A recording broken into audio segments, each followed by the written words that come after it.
This is your WGBW Daily News Roundup for the Talk of Green Bay, 97.9 FM and 1590 AM.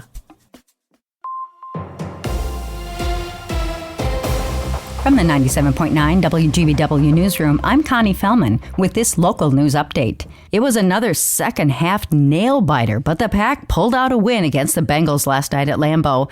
The final score of 27-18 puts the Packers' record at 3-1-1.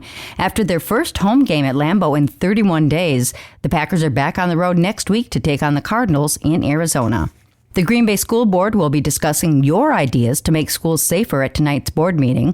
More than 400 people showed up for a community roundtable discussion last month to share their thoughts on what should be done to keep students safe in school. The meeting was scheduled about a week after police found a loaded gun and ammunition in a backpack at Preble High School. The district has already implemented new security measures, including a clear backpack policy for middle and high school students, as well as higher consequences for unsafe behavior.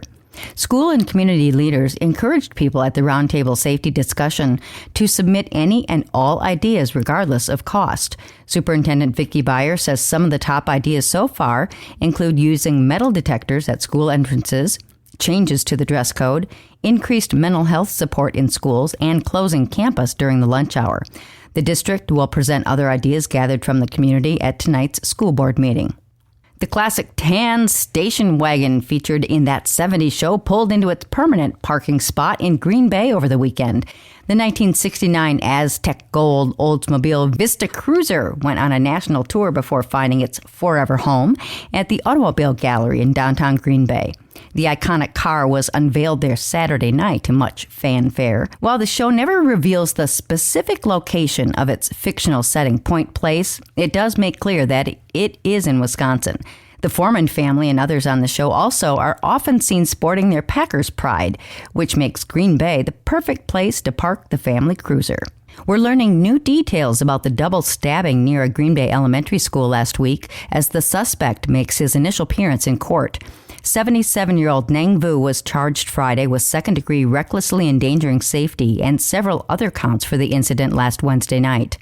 Police arrived to find two Green Bay men, ages 18 and 56, with stab wounds.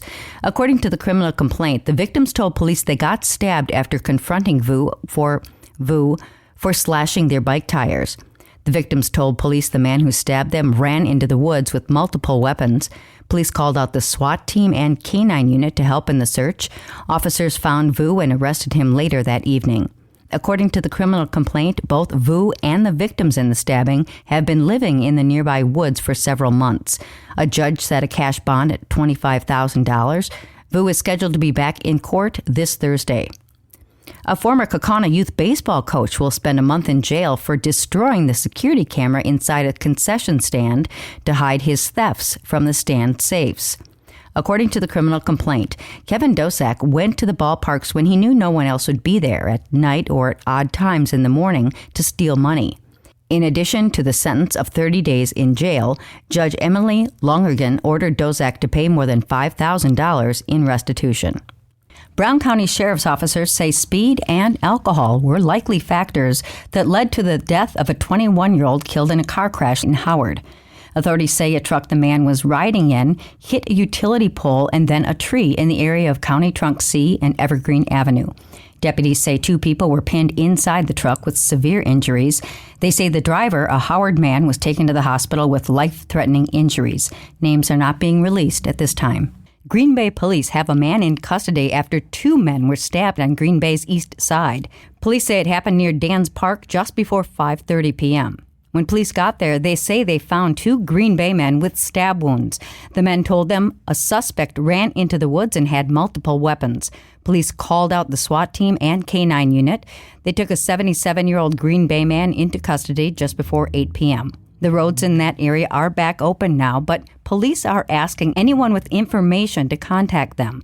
You can remain anonymous. A big name in country music just announced he's coming to Lambeau for a rare concert in the iconic stadium. Luke Combs broke the news his new tour will make a stop at the home of the Green Bay Packers this coming May. Lambeau Field has hosted only 4 major concerts in nearly 15 years. Sir Paul McCartney played there in 2019. A few years earlier, it was Billy Joel. Kenny Chesney with Jason Aldean before that, and the Zac Brown Band played in 2011. They're the only performers to have graced the hallowed ground with a concert. A big reason for that? We're in Green Bay. Our stadium is primarily for football. The Packers limit other events on the field to keep it in top-notch condition for the number one priority, playing football. If rural roads are on your route, keep alert. It's harvest season in Wisconsin, and that means more tractors and farm equipment on the roads. Along with keeping an eye out for slow-moving vehicles, you can help in other ways. Remind your local government officials that now's the time to apply for ARIP. That's the Agricultural Roads Improvement Plan. The application period opened this week. There's $150 million in grant funds for the program in the state budget, so help our local farmers out. Let your voice be heard to help them get better roads and give them space on those roads as they work to get the food they produce to our tables. And speaking of that food, cranberry season is underway in Wisconsin. While the crop's smaller, the state still leads the nation in production. Growers are expecting about 5.3 million barrels this year. That's down from last year's 6 million. Grant Hawley, who leads the Wisconsin Cranberry Growers Association, says research is now focused on helping cranberry plants handle rising temperatures and humidity. He says a warmer climate could invite more pests north, but so far crops are holding steady, and Wisconsin isn't giving up its cranberry crown anytime soon.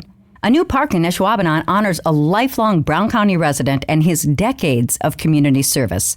Local officials held a ribbon-cutting ceremony this week to celebrate the grand opening of the Jerome Van Sistine Park, just off Oneida Street near Sammy's Pizza. After 25 years as a construction foreman, Van Sistine's family members say it was his involvement in a local zoning issue that kick-started a long political career. Van Sistine served as Ashwaubenon Town Supervisor, then Brown County Supervisor, before representing the 30th District in the State Senate for 16 years, then returning to Ashwaubenon as a trustee. Jerry Van Sistine died in 2015 after a battle with Alzheimer's disease. He was 88 years old. Well, around here, we all know why Northeast Wisconsin's pretty cool. But now we're getting props from the rest of the state, too. 4 of 8 finalists in the Coolest Thing Made in Wisconsin contest are companies from right here in our area. They are, in no particular order, Carbless, zero-carb, no-sugar canned cocktail produced in Plymouth. Sargento, natural American sliced cheese produced in Plymouth as well. Cruisers Yachts, 38 VTR line of powerboats produced in Oconto.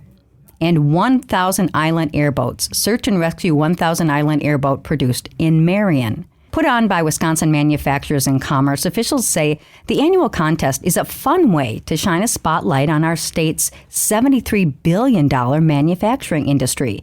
The contest started last month with nearly 150 nominees that were then whittled down to the top 8, half of those being right here in Northeast Wisconsin.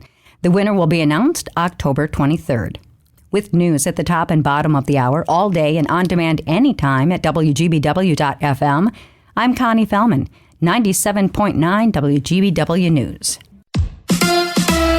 The Brewers reload. Hi, I'm Mike Clemens with sports. Baseball, the Brewers host the Dodgers in Game 2 of the National League Championship Series tonight. The Crew losing last night 2-1 in a tight ball game. The Dodgers' Freddie Freeman hit a high-flying home run to right field off of Milwaukee's Chad Patrick, top of the 6th, and talked about winning Game 1 of the series. Getting on the road in an environment and taking the first one, it's huge. You can't understate that at all. Just kind of how we did it in Philly, and to get the first one, and we obviously feeling pretty good, so hopefully we can score some more runs tomorrow. Brewers manager Pat Murphy. Freddie Freeman's been a Brewer killer for a while, so hopefully he'll oversleep tomorrow or something. First pitch tonight is 7:08. NBA. The Bucks host the Oklahoma City Thunder at Fiserv Forum. Tip-off time tonight, 7 o'clock. The Bucks are 3-0 so far in the preseason. NFL former Packers linebacker Zadarius Smith, now with the Eagles, has announced his retirement. With sports, I'm Mike Clemens. That's your WGBW Daily News Roundup from Civic Media. Subscribe to this podcast on Spotify, Apple, or wherever you find your podcasts. Find more news at WGBW.FM.